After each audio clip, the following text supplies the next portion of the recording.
Assalamualaikum warahmatullahi wabarakatuh.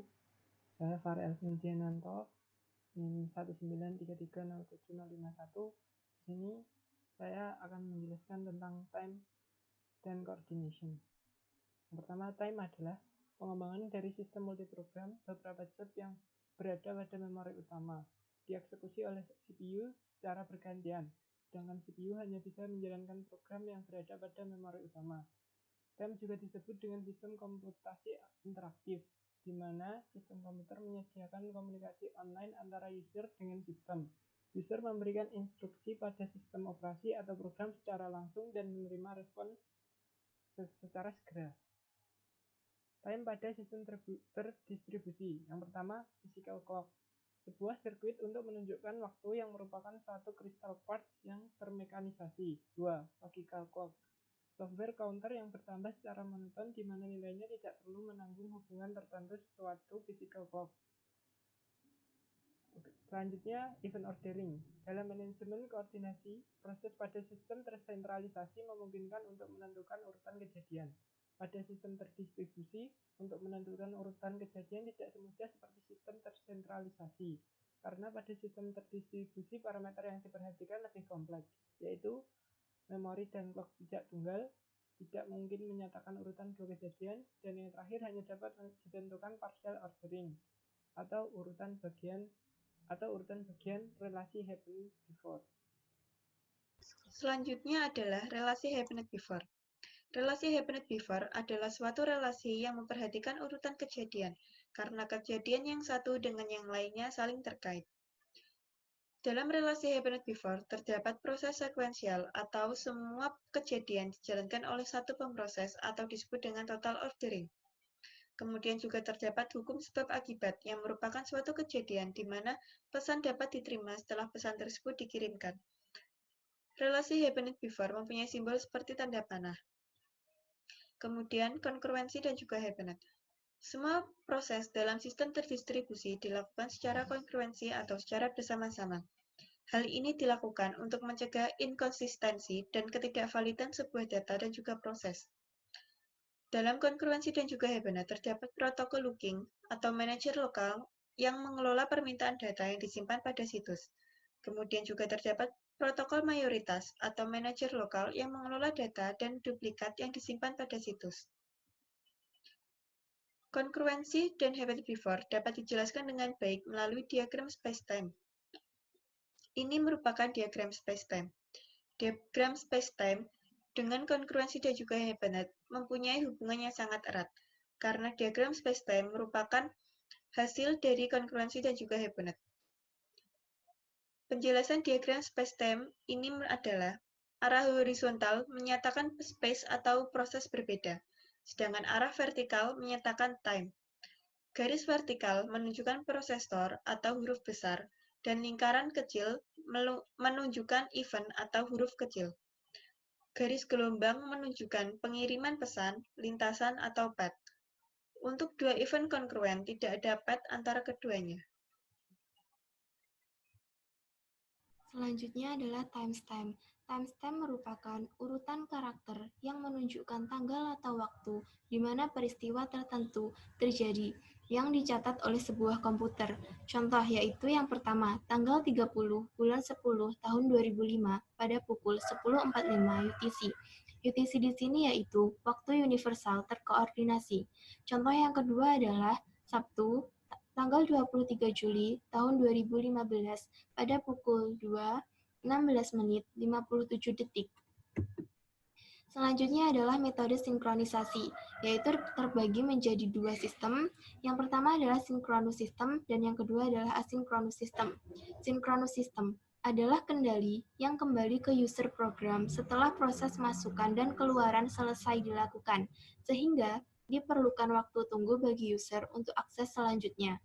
Yang kedua adalah asynchronous system, adalah kendali yang akan kembali ke user tanpa menunggu proses masukan dan keluaran selesai, sehingga tidak terjadi wait loop atau waktu tunggu untuk akses selanjutnya. Selanjutnya adalah algoritma sinkronus dan asinkronus system. Di sini terbagi menjadi beberapa algoritma. Untuk yang pertama adalah sinkronus system terbagi menjadi algoritma Lamport, Untuk asinkronus sistem terbagi menjadi dua, intranet dan internet. Untuk yang intranet yaitu mencakup algoritma Christian dan algoritma Berkeley. Untuk yang internet itu mencakup NTP atau Network Time Protocol. Nah, berikut ini merupakan penjelasan dari masing-masing algoritma yang telah disebutkan tadi. Algoritma yang pertama adalah algoritma Lamport. Syaratnya, perlu pengurutan kejadian untuk sembarang pasangan kejadian. Tidak boleh ambigu dan harus diketahui keterdahuluan kejadian. Solusi untuk mengatasinya adalah yang pertama, penerapan algoritma Lamport untuk pengurutan kejadian. Yang kedua adalah penggunaan stempel waktu untuk proses. Berikut merupakan pengurutan kejadian yang menggunakan algoritma Lamport. Yang pertama, sejumlah problem yang penting akan terpecahkan bila pengurutan peristiwa yang jelas dapat dibuat. Bahkan, bila waktu realnya tidak diketahui, untuk mensinkronkan clock logika Lamport mendefinisikan relasi yang disebut happened before. Happened before ini telah dijelaskan pada slide yang sebelumnya. Selanjutnya yang kedua adalah ekspresi A panah B dibaca A terjadi sebelum B. Artinya adalah semua proses sepakat bahwa kejadian pertama adalah A, diikuti sesudahnya kejadian B. Relasi happened before dapat diamati langsung dalam dua situasi. Untuk situasi yang pertama, bila A dan B adalah kejadian atau event dalam proses yang sama dan A terjadi sebelum B, maka A panah B adalah true. Atau A terjadi sebelum B adalah true. Situasi yang kedua adalah bila A adalah kejadian dari sebuah pesan yang dikirim oleh sebuah proses dan B adalah kejadian di mana pesan tersebut diterima oleh proses lain, maka A terjadi sebelum B adalah true juga. Selanjutnya adalah algoritma Christian. Algoritmanya yaitu seperti ini. Suatu algoritma yang menganggap suatu mesin sebagai time server. Semua mesin akan menanyakan waktu yang tertera pada time server tersebut. Mesin tersebut, time server itu, kemudian akan merespon dengan waktu yang singkat dengan mengirimkan pesan berisi waktu pada saat itu, atau bisa disebut juga CUTC-nya. Pada saat pengirim pesan menerima jawaban atau reply, maka mesin tersebut dapat mengatur waktu menjadi CUTC.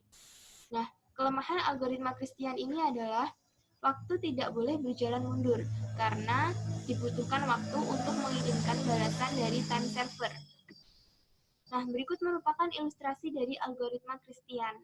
Jadi klien nanti meminta kepada time server, setelah itu time server akan memberikan waktu berupa UTC time kepada klien setelah diproses. Selanjutnya adalah algoritma Berkeley. Pada algoritma Berkeley, time server bersifat aktif. Time server akan melakukan polling pada setiap mesin secara berkala dan menanyakan waktu pada tiap mesinnya. Berdasarkan jawaban yang diberikan nanti, time server mengkomputasi dan memberikan perintah untuk mempercepat atau memperlambat waktu. Nah, berikut merupakan gambar dari atau ilustrasi dari algoritma Berkeley. Terdapat query, respond, dan adjust. Yang selanjutnya yang terakhir adalah NTP atau Network Time Protocol. NTP adalah suatu mekanisme atau protokol yang digunakan untuk melakukan sinkronisasi terhadap penunjuk waktu dalam sebuah sistem komputer dan jaringan. Proses sinkronisasi dilakukan dalam jalur komunikasi data yang biasanya menggunakan protokol komunikasi TCP atau IP. Sehingga proses ini sendiri dapat dilihat sebagai proses komunikasi data biasa yang hanya melakukan pertukaran paket-paket data saja. Nah, NTP juga bekerja dengan menggunakan algoritma Marzullo dengan menggunakan referensi skala waktu UTC. Nah, sebuah jaringan NTP ini biasanya mendapatkan perhitungan waktunya dari sumber waktu yang terpercaya, seperti misalnya radio clock atau atomic clock yang terhubung dengan sebuah time server. Nah, kemudian jaringan NTP ini akan mendistribusikan perhitungan waktu akurat ini ke dalam jaringan lain. Selanjutnya adalah sebuah NTP client akan melakukan sinkronisasi dengan NTP servernya dalam sebuah interval polling yang biasanya berkisar antara 64 sampai 1024 detik. Namun, waktu sinkronisasi ini bisa berubah secara dramatis bergantung dengan kondisi dan keadaan jaringan yang akan digunakannya. Mutual exclusion merupakan suatu kondisi di mana sumber daya atau resource tidak dapat dibagi ke penggunanya, jadi hanya digunakan diri sendirinya. Nah, mutual exclusion tersebut terjadi karena yang pertama, tidak ada dua proses yang pada saat bersamaan berada dalam critical section. Yang kedua, tidak ada proses yang berjalan di luar critical section yang dapat menghambat proses lain. Yang ketiga, tidak ada yang tidak dapat masuk ke dalam critical section. Yang keempat, kondisi tersebut diatasi dengan menggunakan beberapa macam algoritma. Nah, algoritma untuk koordinasi sistem terdistribusi agar mutual exclusion tersebut bisa terjamin, itu menggunakan yang pertama, algoritma Centralized Distributed Approach atau CDI. Yang kedua yaitu Fully Distributed Approach atau FDI. Yang ketiga yaitu Token Parsing Approach atau TPI. Nah, di sini saya akan menjelaskan tentang algoritma Centralized Distributed Approach atau CDA.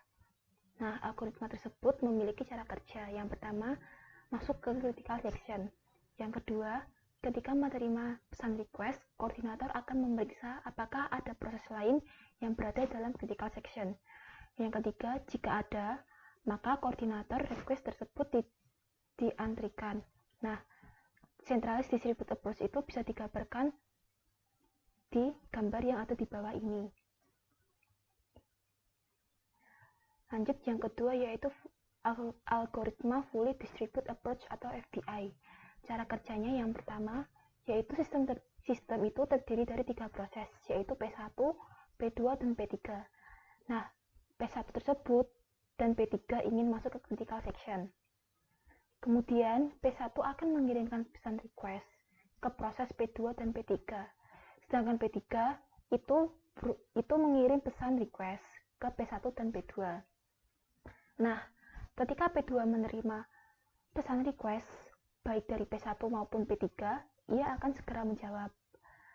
Lalu ketika P1 menerima pesan request dari P3, ia akan segera menjawab sebab TSP1 sesuai dengan apa yang di PPT. Selanjutnya, ketika P3 menerima pesan request dari P1, maka ia akan menunda jawaban.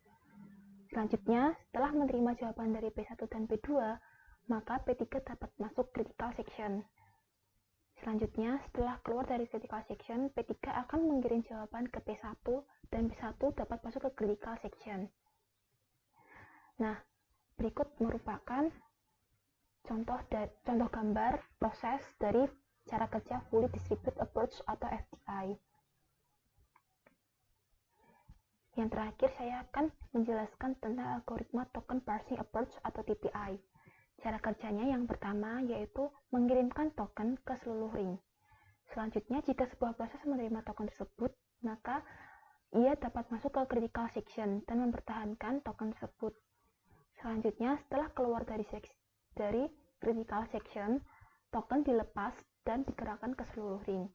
Yang terakhir, jika sebuah proses menerima token tetapi tidak ingin masuk ke critical section tersebut, maka ia akan memberikan token ke tetangganya. Jadi yang akan masuk ke critical section dengan token tersebut itu tetangganya. Nah, di dalam TPI tersebut terjadi 2 kesalahan yang mungkin terjadi. Yang pertama yaitu token hilang. Nah, untuk memperbaiki token hilang tersebut, maka perlu memanggil agent untuk membangkitkan token baru. Nah, jadi kita akan masuk ke section tersebut menggunakan token baru tersebut. Yang kedua yaitu proses gagal. Nah, bila terjadi proses gagal tersebut dijalankan karena logical ring-nya yang rusak, maka perlu dibentuk struktur ring yang baru. Nah, selanjutnya saya akan menjelaskan tentang deteksi terjadinya deadlock. Deadlock adalah keadaan di mana 2 atau lebih proses saling menunggu meminta results untuk waktu yang tidak terbatas selamanya. Nah, di tersebut terdapat dua deteksi ketika terjadinya deadlock, yaitu yang pertama Centralized Distributed Approach atau CDI, yang kedua yaitu Fully Distributed Approach atau FDI. Sekian dari presentasi kelompok 3. Wassalamualaikum warahmatullahi wabarakatuh.